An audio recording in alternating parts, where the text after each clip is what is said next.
Welcome back to another rousing week of 52 Weeks of Gaming. I'm here as always to talk about what I played. And this week I decided to go on an adventure and try a game that falls into a genre and a style that, as much as I love, it's also annoying after a while, which being RPGs. And I did Alvastia Chronicles, which looked from the get-go kind of like a Final Fantasy-esque retro RPG style game, and so I decided to go with that as the game for this week.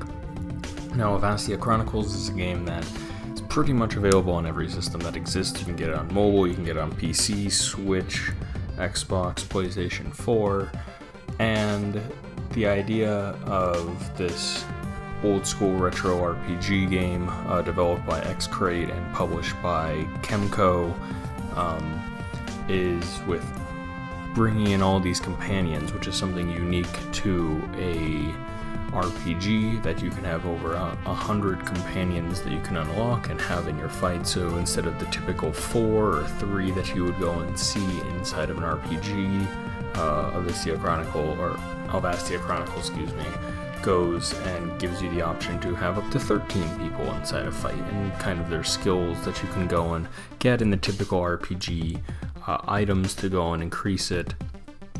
And I want to say, because of something like that, where it's like a bit of a twist on the classical, I want to say patented by Final Fantasy, RPG style, it's definitely a game that was much easier to get through, in my opinion, than something like Final Fantasy. And even though the overall style of it is very similar, the sprites are like the 16-bit era.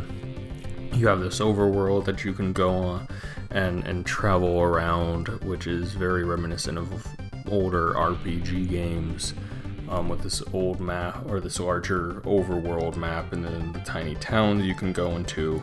And even with that is having flashbacks to a game called Robopon that I played on the Game Boy, and enjoyed that RPG as well. And RPGs in themselves are something that I definitely enjoy. I mean, I go and have tons of videos about playing Pokemon, and Pokemon's an RPG. But Final Fantasy was always something that I just couldn't get into it. Maybe it's because I started on the wrong foot and started too late. And with all the hype with 7 now, it's something I am considering getting back into. But so playing something like Alvastia Chronicles, which was kind of stylized to be from that era, when RPGs and JRPGs were really taking off, definitely was nice to go and play and enjoy. And the story begins with the simple, you and your sister are just going to go to the woods and work on something after this giant event that happens 10 years prior. And then you run into the bad guy who, killed your parents, and then you set off an adventure around the world to go and right the wrongs of everything that happened. And that's pretty much I want to say the typical RPG sort of style that you go and have, and plot line that you go and have to it. There were some nice twists in the story itself, and overall it didn't take too long to go through it, and for once I actually played a game on normal instead of easy. But it didn't take too long to go through it with the leveling and just kind of doing every single battle. And I think there were things with it that it was like the prize system that was in the game to go and get better equipment, like defeat a certain number of enemies, or play this mini game a certain number of times, use your special attack a certain number of times. All these different prizes that you went and got different items for it, or better gear. Definitely was a nice touch to it, and overall I thought it was a great game. I think it was something that it was a lot of fun to go and do. It was a lot of fun to go and play. and kind of go into this older RPG. And then when I first started, it was like, okay, it's slow going, and then eventually I'm like, hey, I need to go on, I'm only one boss away. Okay, I just gotta do a few more fights. Okay, I'm just a few levels away. And that's kind of the draw with RPGs, right? Is this idea of going into it and going through it and doing all these things. And that's what I thought was super enjoyable, and then I really liked that part of the game.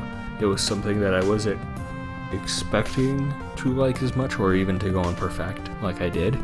But by the time I finished the game, I was like, hey, there's only a few things left to go and do.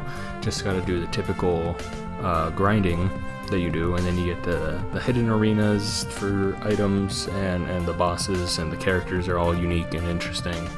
And yeah, it's a fun little RPG game that I think anyone who likes RPGs, likes Final Fantasy, likes anything from the genre, would definitely go and enjoy. And that's my thoughts on it.